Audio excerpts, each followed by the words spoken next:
Sometimes you actually gotta get physical too. You actually physically fight against fascists, which that's what New York City Against Trump is about, in the sense that we want to fight fascists, not just fist to fist, which is needed, but you also fight them ideologically. Because like us as a little group, we cannot be able to do that. We need to be able to expand in a level where all the folks are doing the same thing. To be able to, like, we need to build power. We need to build organs of power.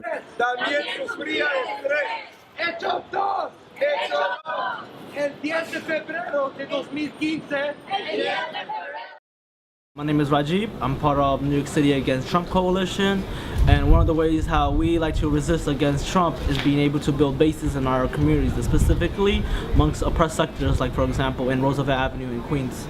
We want to be able to organize the community to be able to defend themselves. Being in Harlem kind of formed my my way of thinking as well.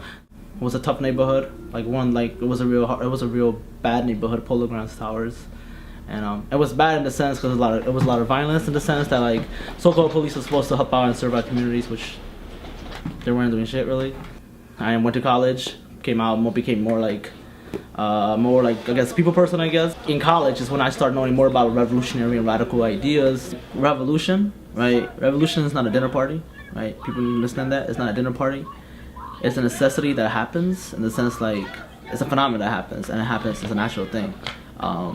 People get fed up, and when they get fed up, they get angry and they riot. I was at a dark time.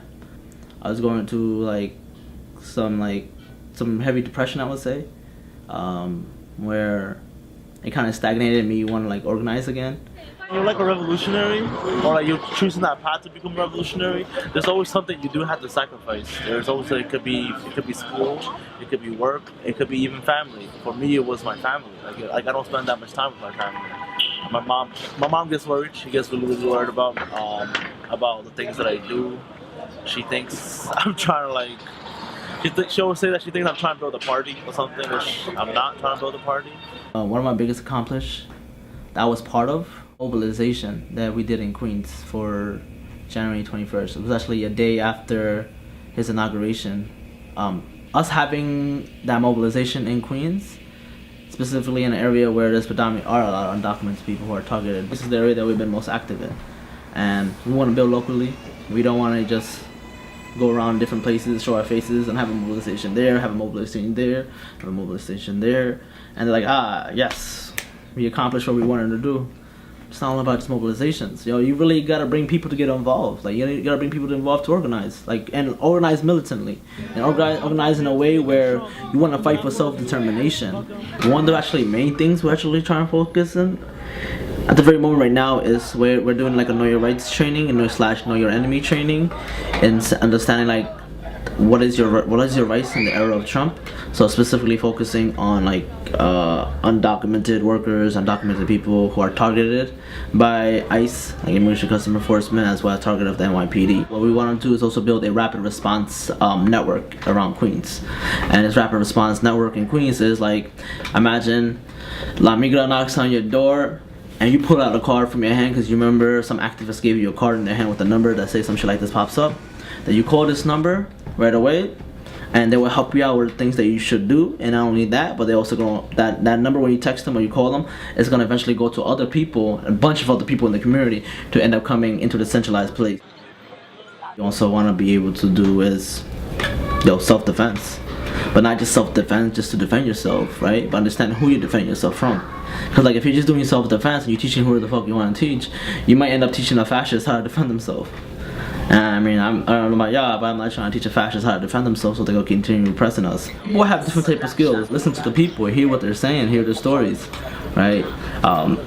Because we need the people's media. We don't need another Fox 5. We don't need another Channel 11. We don't need a New York 1, and we don't need a CNN. We need the people's media. You gotta have love for the people. You gotta be patient. Don't get me wrong. I'm not the most patient person. I'm still learning myself. I have a lot to learn. But I think knowing at the time a crisis like this happened when Trump got elected, and knowing my family and the people that I care about, the people I work with, do my work, and seeing they could be harmed. I think activism is a step for like people to understand like why to become activists and to be involved in class struggle and involved in like trying to build a better society. Huey Newton said this quote: "What drives like people to get involved is not necessarily hate, right? It's actually love. It's actually love for the people."